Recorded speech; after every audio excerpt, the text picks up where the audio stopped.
Hi, hello, my friends. Welcome to another episode of the Artist Next Level podcast. Super happy because today I'm here in Broward County with my good friend Evan Snow. Good to see you, Evan. Good to see you. Thank you for having us. It's going to be a great conversation. We're going to talk about art. We're going to talk about art studios. We're going to talk about cruises. We're going to talk about all kinds of really good things. You're going to get to know Evan, up close and personal, and you're going to love it. My name is Sergio Gomez. I'm an artist, curator, gallery owner, author, and co-founder of the Art Next Level program. And my goal with this channel is to make marketing and art business easy so that you can grow your art career, find new opportunities, sell more art, and spend more time creating in the studio. So if you like that, make sure you click on the subscribe button and click on the little bell so that you receive notifications of our future videos.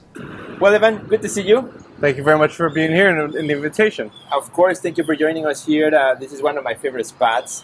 And here, actually, there you go. What did you Perfect get? timing.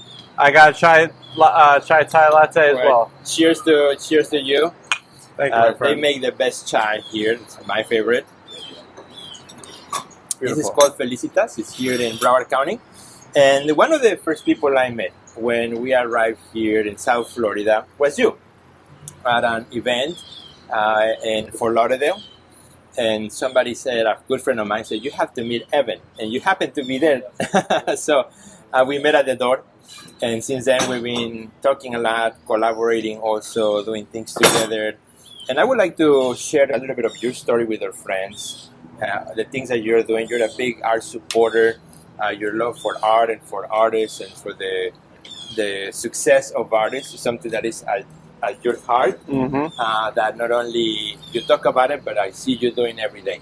Amen. And from the people that I talk to that know you, it's always a good vibe, when your name comes up. So I think our friends will enjoy this conversation as we have our chais here and get to know you a little bit. So, Evan, tell us a little bit first, your background before we talk into the art Sure. and Zero Empty Spaces and all the good things that you've done. But, where you grew up, kind of what was your interest as you were growing up and how you became... So serendipitously, I grew up in this town of Coral Springs, where we are right now, in Broward County. And I was just, a regular kid, played sports, lacrosse and basketball. My parents were into personal development. They met through something called Landmark Education and the Landmark Forum. So I had those genes ingrained into my DNA. And I was just going through life in my 20s as a regular Johnny 9 to 5 recruiter, sitting at a desk, listening to some TED Talks. And then I received some inspiration in form of an aha moment that I look back on now. I feel was really a pivotal point in my life where, I wanted to do more for myself. I wanted to do more for the community. And initially, when the arts were starting to become a little bit more mainstream and a little bit more commonplace, it wasn't really happening in Broward County. It was happening in Wynwood, down I-95 in Miami, Soho, Asheville, Nashville. We didn't really have so much going in Broward County. And I was initially starting as a food blogger. Okay. I would go to restaurants. A foodie. Yes. In the old days of Foursquare, I would take pictures of food, post them on Facebook. Oh, that's good. My friends would say, why don't you do something with it? And I started a food blog called Snow Stops Food Blog, because they like the places that snow stopped at. And long story short, food blogging got me invited to go to events. Getting invited to go to events got me to meet marketing and PR people. Meeting marketing and PR people made me realize I could do events too. And then I fortunately met my soon-to-be future business partner, Andrew Martineau, and he helped me accelerate an idea I had for something called Choose 954 to cultivate culture and community in Broward County from more of a social media, visual storytelling perspective to keep people to know with all the great things that were going on, primarily within the arts and culture. And then I pivoted from recruiting and corporate to Entrepreneurville food blogging. And then, fortunately, that paved the way to the work that we're doing today. That's exciting, how we can follow your path along the way, from a 9 to 5 to now what you're doing now, which is great. Also, opening opportunities for others. That's really, really cool, because that can be done here. And if you have this dream, this idea, you work for it, you fight for it, it can happen. Amen. And you are a great example of that.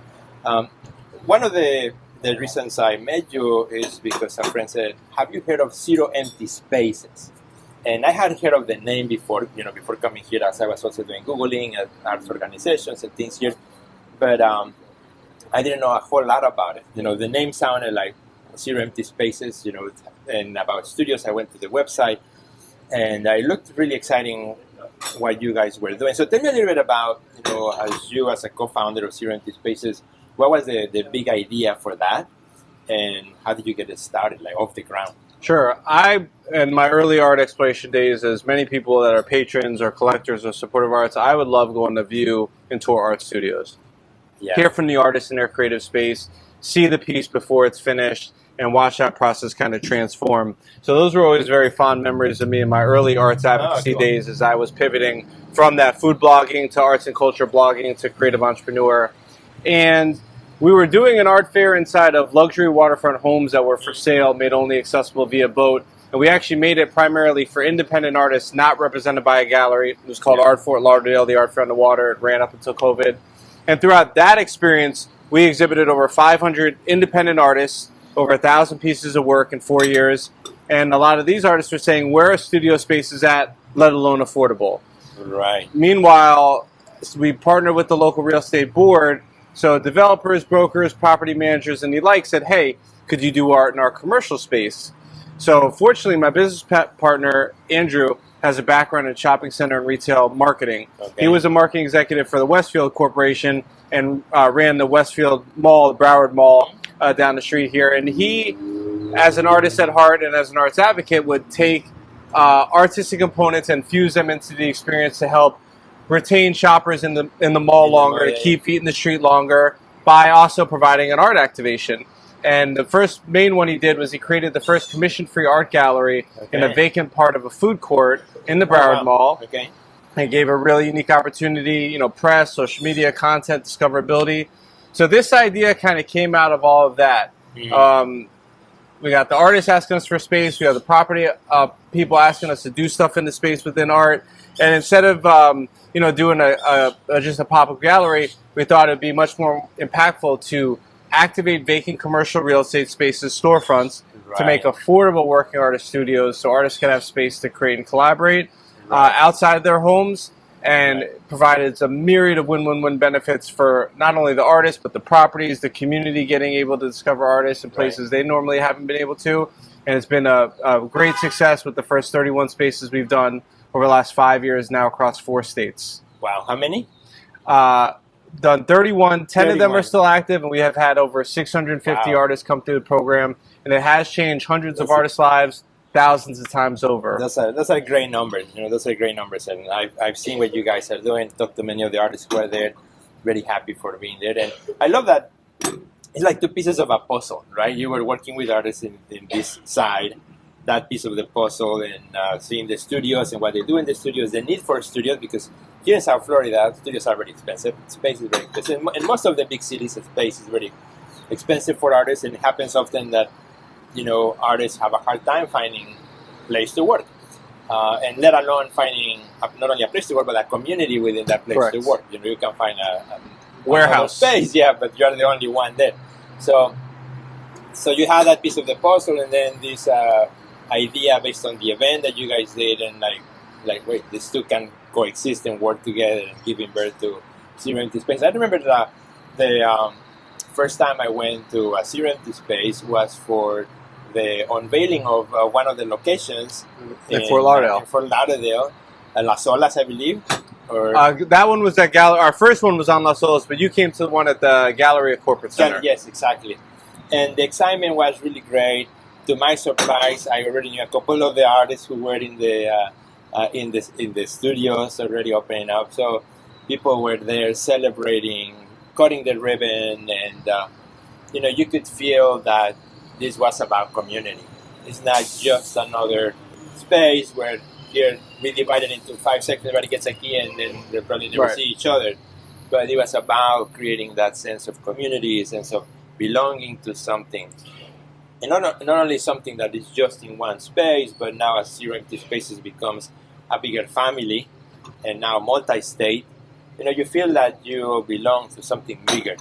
Right? And I think that's something that's quite unique. I don't know if there are already other models who were doing this, or this is something that just kind of locally and regionally. In New York, there's a group that's kind of just in the tri-state called Chashama. In UK, there's a few different pop-ups, but there isn't really like one that focuses on the branding and the community element and is expanding throughout their own region. Yeah, and I love what you said about focusing on the branding, because also what you guys do is not only provide the space for artists, which we all need, but also looking at what artists need beyond space, which is knowledge, which is marketing, which is opportunities, and you guys have been able to pinpoint those and do something about it.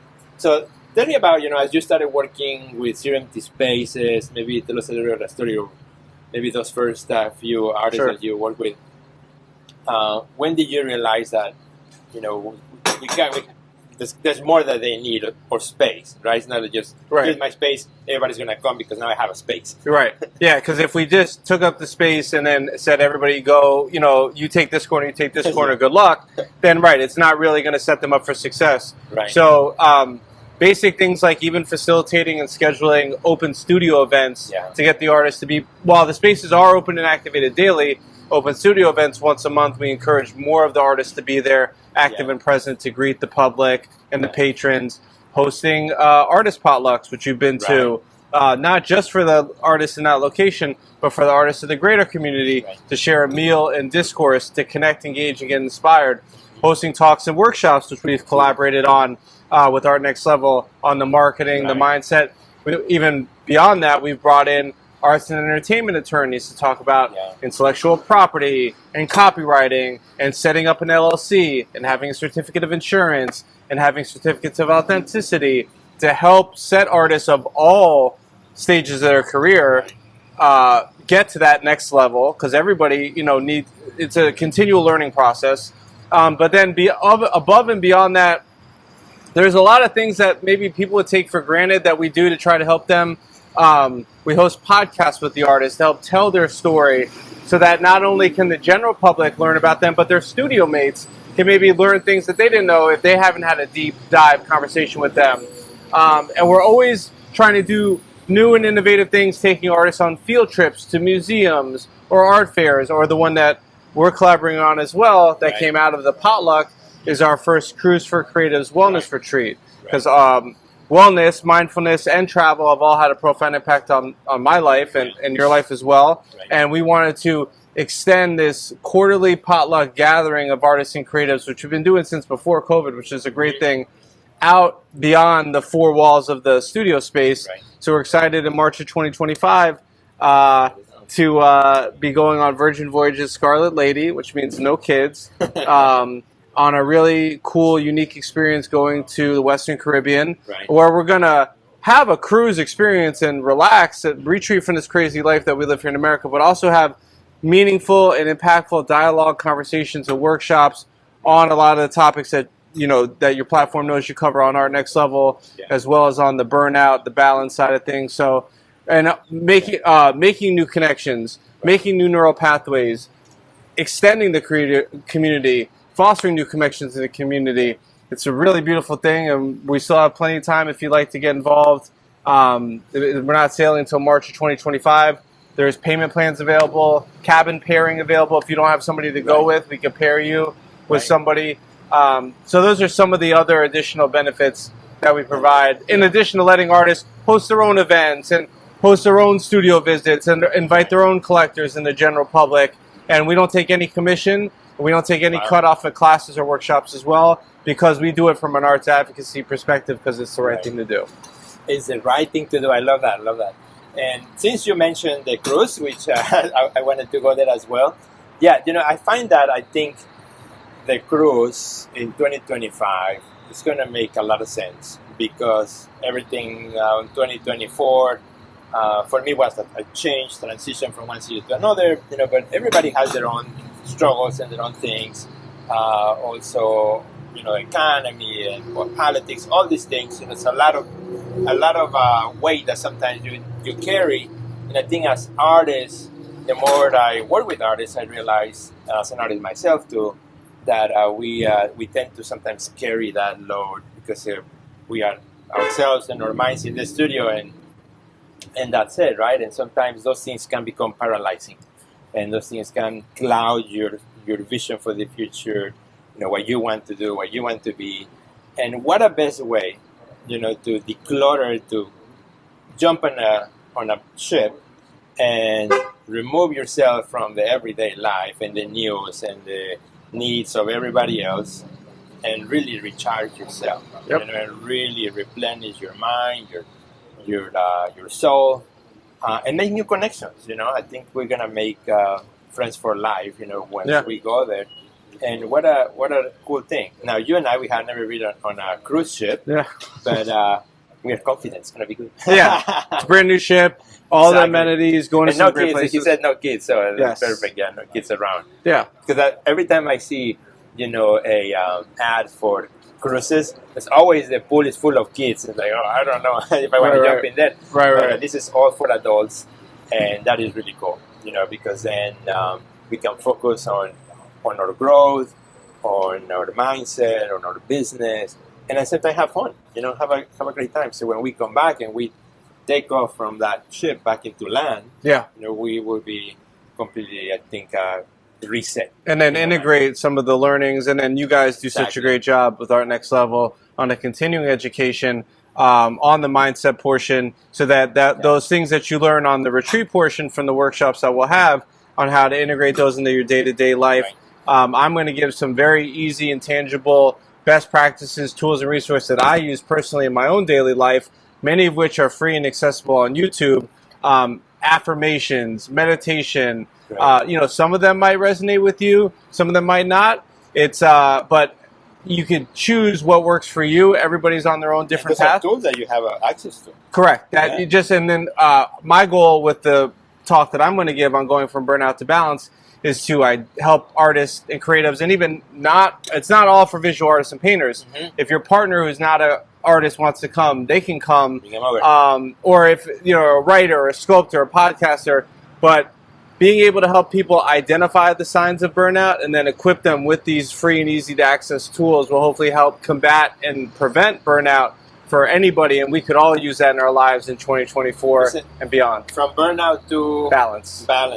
And this is something that you have experienced yourself too. So, it comes from your own walk in the path and that journey, right? And helping us get there ourselves too. Correct, yeah. Yoga, meditation, and mindfulness has had a profound impact on my life. I've burned myself out many times over, as many creatives or entrepreneurs. I think we're all guilty as charged. Correct. It happens, and if you just continue, nobody can pour from an empty cup. Right. So those modalities and those practices have had a profound impact on me. Maybe they might not resonate with you, but maybe there's one connected thread or tissue in there that will. And then we'll be, once again, having great meals and experiences, going on excursions, or just sitting by the pool relaxing. There's a beautiful spa. So we have a couple more online information sessions available for people to join us, to learn more, ask questions. And if you don't have somebody to go with, like I said, we'll compare you with a cabin mate. There's payment plans available with 0% interest for, $5 a day, $5 a week. They got a 24-month payment plan. So it's an opportunity to invest in oneself and once again to help take their life and their career to the next level. Yes, and we still have some spots available. So I'm going to put the links under the description of this video. And or also reach out to any of us, Zero Empty Spaces or our channel as well. And we'll be happy to guide you in the right direction. Or join one of our information sessions as well, which if you follow us on Instagram, you'll see that coming along as well. So now, as you also been in this journey, Zero Empty Spaces is one thing, but it's not everything. Right? You are a multifaceted individual. The more I know you, the more things I discovered.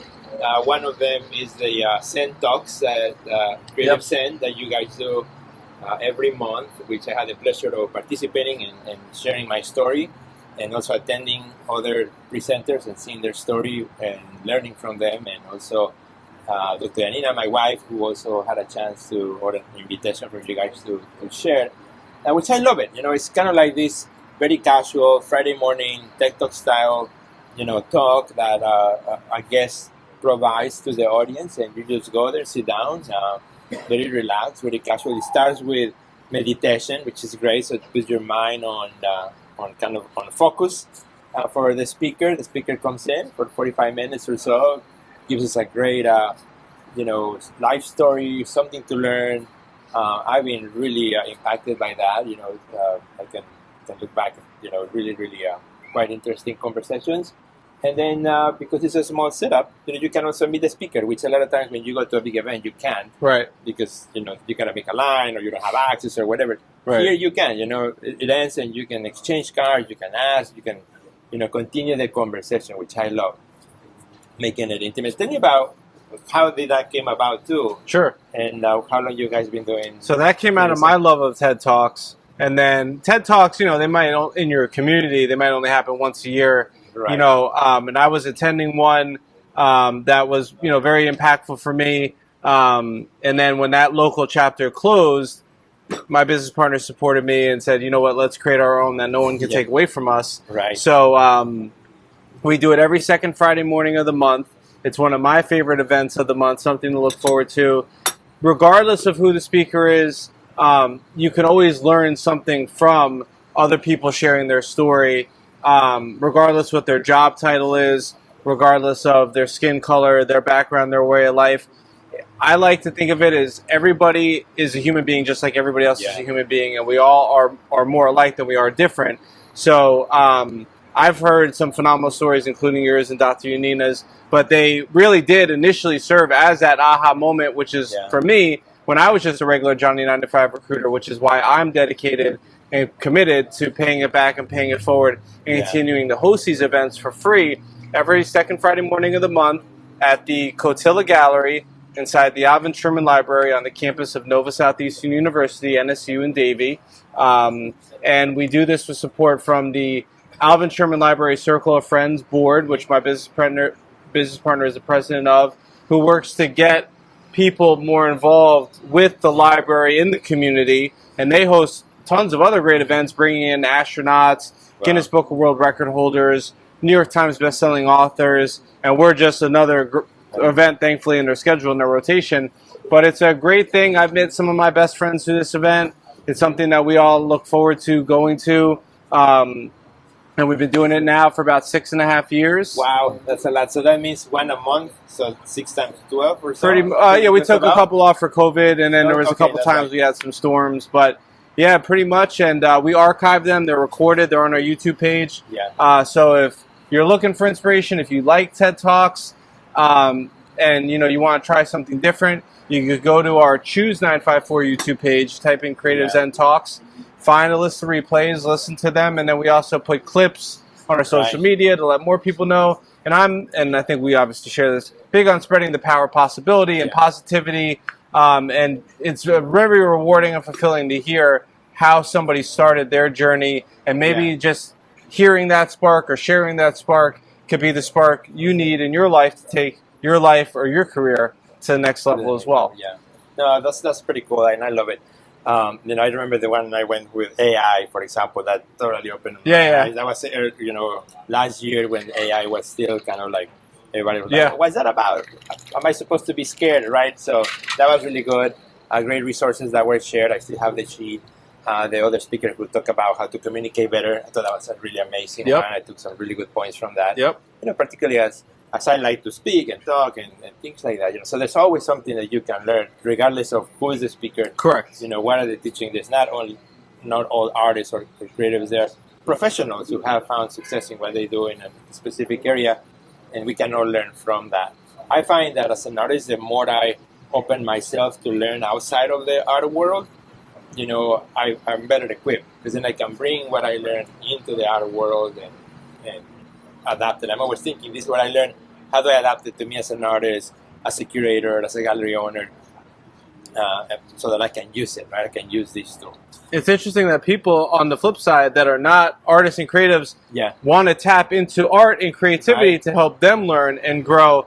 And I'm glad that you mentioned that point, because everybody, even if you're, at the top level blue chip artist, there's still room to grow and personally develop. And I like to think of it as an opportunity for personal development, for growth, for reflection, for inspiration, for motivation, for community connection. And we need that as part of the live, work, play balance of life. Because if you just go to work, go home, rinse, repeat, that's not going to be a rewarding and fulfilling life. And I found from my experience on my journey, the best things in life happen outside of your comfort zone. When you don't know who the speaker is, when you don't know what to expect, but you know that it's done with the right intention, with the right purpose, to bring people together, to connect, engage, and inspire them. And I summarized this in my first book called Learning to Choose, where I shared some choices that I made outside my comfort zone that helped me unlock my hidden potential. And I'd like to think anybody can unlock their hidden potential, because we all have something buried inside of us. If it's to be an artist coach, a marketing mindset coach, if it's to be a creative entrepreneur, if it's to be an artist, if it's just to be a patron of the arts, if it's to be a docent or a volunteer, there's something buried inside of all of us which is possible. You might just have to make a couple steps outside your comfort zone to get there. I love it. And particularly because even when you think about who's the most successful person, whatever name comes to your mind, that person may be the most successful in that particular field, but is going to be successful in every area of life, right? There are many aspects of our life, as you just mentioned. So we all can share and hear and bring that energy to the table and grow together. Which is what I do. Something that you said to which I really like, which is kind of that's I think how I also connect really well to what you do. I don't remember exactly how you said it, but the idea that if there's something that you think of, you go ahead and you jump in and create it. In other words, you're a person who's not waiting for the opportunity to come your way.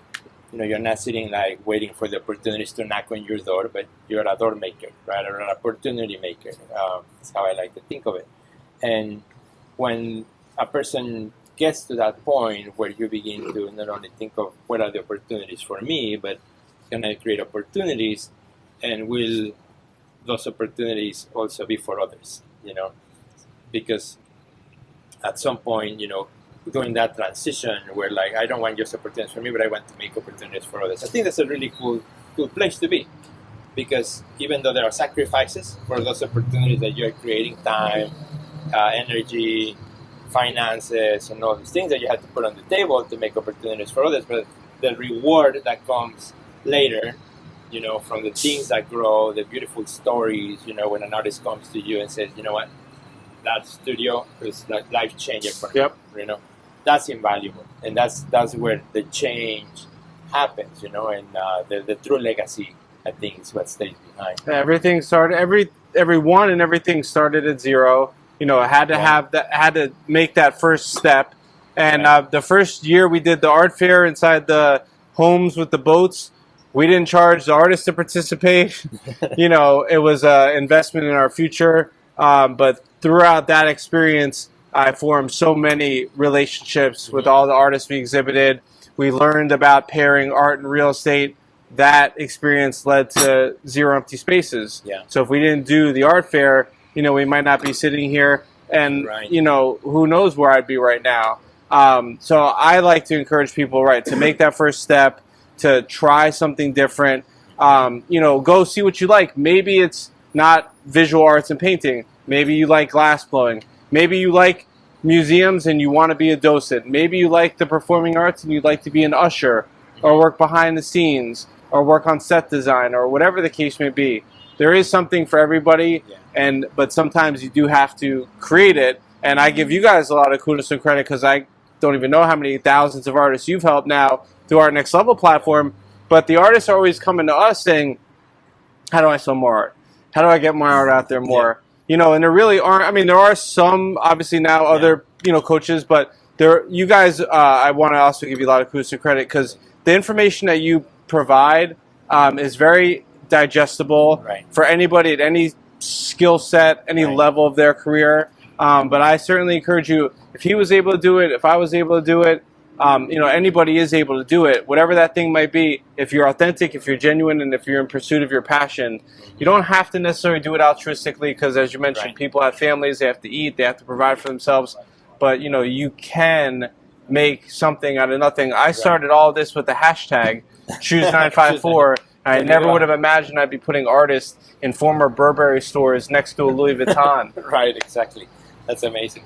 And after all these years that you've been working with, so many artists, what do you think is the biggest challenge that, or one of the, probably there are many, but one of the biggest challenges that artists have today?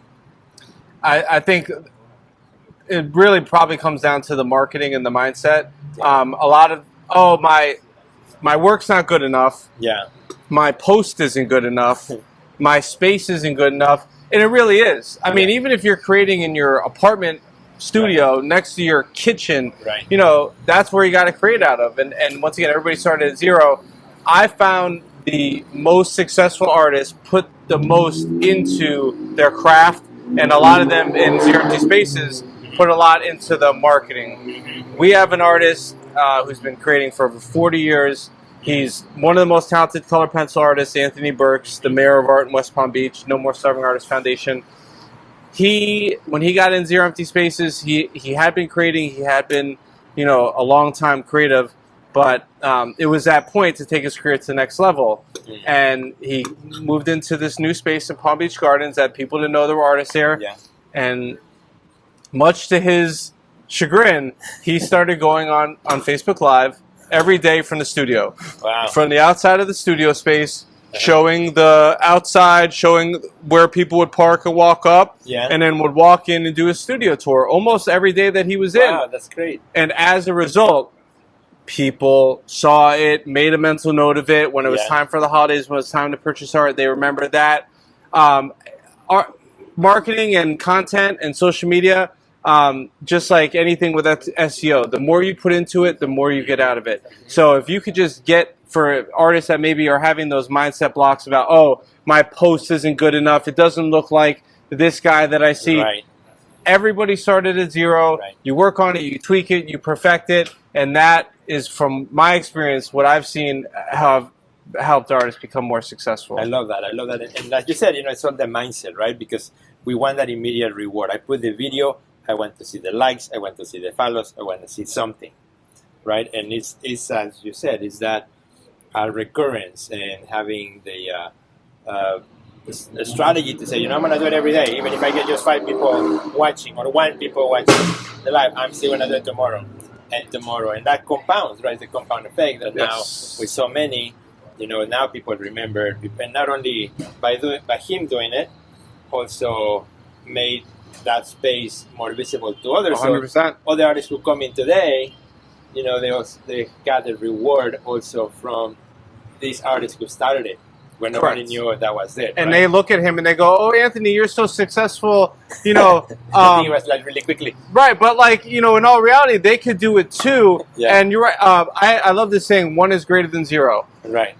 You could have 1,000 people view it and get all the likes, but if nobody buys it, you know, it's not as impactful as that. All it takes is one person, one collector, one person to tell a friend to tell a friend. One person could open a million doors for you, and by you putting it out there, it makes it that much more possible. One other quick story about open studios. Yeah, I love it. I have an artist that she participates in open studios. She's got great work, very talented.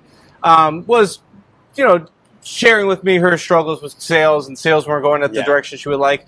I said, you know, just trust us. Just post the open studio. Yes, it happens every month, but that's another touching point on the internet, on social media, on SEO for people to see it. Well, long story short, a woman came in. She had the artist had the work hung that she thought was going to sell. But on the ground, she had some work that, you know, maybe it wasn't finished, maybe it wasn't where she wanted it to be, whatever the case may be. Well, long story short, this woman that came in to support her friend liked the work on the ground better, bought multiple pieces, and said to her, "Hey, Carol, now I'm a collector." And, you know, that just literally happened by her sharing that social media piece, post, being present, seeing that, and now that lady's a collector. We encourage all the artists, as I'm sure you do as well, to take photos with the buyers when they're open to it. Not everyone will be open to it. Because then you post it, and now they're like, oh, well, like, this person's buying artwork. And they, you know, so, and then it's a compounding effect, and it builds on each other. The artists that are really doing well, I see now, that are making, it's not the easiest, but it's not terribly difficult, time lapses. Of showing the process from a piece going to 0 or from 50 to 100. You know, Instagram Reels and Stories.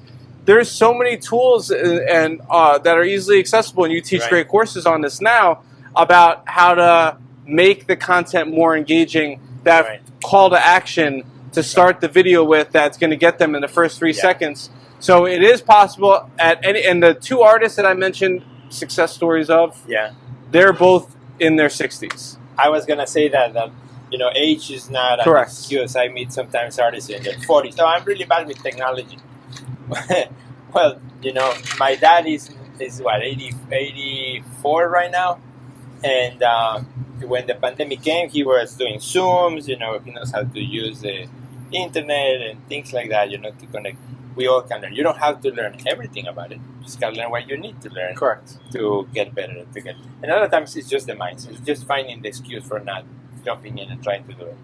But you know, I think that's a good piece of advice for everyone watching, you know, this video or listening to the podcast, is to really take it seriously. You know, right now we are at the end of 2024. 2025 is a new year. Maybe you didn't do really well 2024. Maybe you started the year like, this year I'm gonna do it. Maybe you didn't for whatever reason. You don't need to look for excuses. You just didn't happen. But 2025 is around the corner. You can do it. You know, you can say, okay, 2025 I'm going to really post consistently, have a strategy, work with other artists, and really, you know, do what my future self will take me forward that I'm doing today. Yeah, get better one step at a time. Maybe you don't like the quality of how your photos come out. Get a photo editor. Exactly. Use Google Photos. Increase the brightness, saturation, shadows, and pop. Yeah. It literally takes 15 seconds, and you can make a otherwise, you know, not so great looking photo to make it look professionally edited. Yeah.